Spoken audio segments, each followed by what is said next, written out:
জলপাইগুড়িবাসী এবার মজেছে সায়নী চায়ে। সায়নী চা শুনে অবাক হচ্ছেন নাকি? জলপাইগুড়ি জেলার ধূপগুড়ির কালেরহাটে এবার দেখা মিলল এমনই এক অভিনব চায়ের দোকান। তো এই কথাটা একদিন ভাইরাল হয়েছে সাইনি গোজা একদিন মঞ্চে, ঠিক আছে। সেদিন থেকে ওকে তার আগে থেকেও ভালো লাগছিল, ঠিক আছে। তো আমি বিরাট বড় ফ্যান, ঠিক আছে। তো এই কথাটা অসীম সরকার তিনি ভাইরাল করছেন বেশি।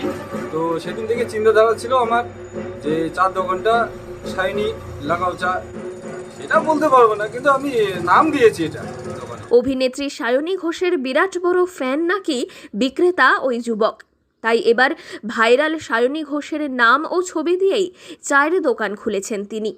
ইতিমধ্যেই সায়নী চায়ের স্বাদ নিতে বহু মানুষ এসে ভিড় করছে সেই দোকানে। অভিনেত্রীর নামের সহায়তায় বেশ অল্প দিনেই এলাকা জুড়ে জনপ্রিয় হয়ে উঠেছে দোকানটি। কালীরহাট নিবাসী সহদেব রায় মাস দেড়েক আগেই এই চায়ের দোকান খুলেছেন, আর তাতেই ব্যানারে সায়নী ঘোষের ছবি ও পোস্টারে লেখা সায়নী চা। এর যেন আলাদাই এক প্রভাব করে ফেলেছেন সেই যুবক। বঙ্গ রাজনীতির সব থেকে চর্চিত নামগুলির মধ্যে একটি নাম সায়নী ঘোষ।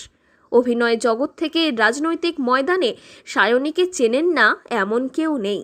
তো কি বলবো, সহযোদ্ধার হাতে চা মানে একদম কালীঘাটের বিখ্যাত চা বলতে পারো, বা ধূপগুড়ি ব্লকেরও বলতে পারা যায় আর কি। খুব সুন্দর, একবার খেলে একদম মুখে একদম মানে কি বলবো মধুর একদম সোয়া লেগে থাকে। আপনি কি রোজ খেতে আসেন এই চা? আমি রোজ খাই, হ্যাঁ, সকাল বিকাল। কত করে দাম? 5 টাকা করে এই কাপ, 5 টাকা। আর একটা বড় কাপ আছে মাটির বাড়ি, ওটা হলো 10 টাকা করে। খুব সুন্দর চা আর কি। তবে নেত্রী হওয়ার আগে থেকেই অভিনেত্রী সায়নীর ভক্ত এই যুবক।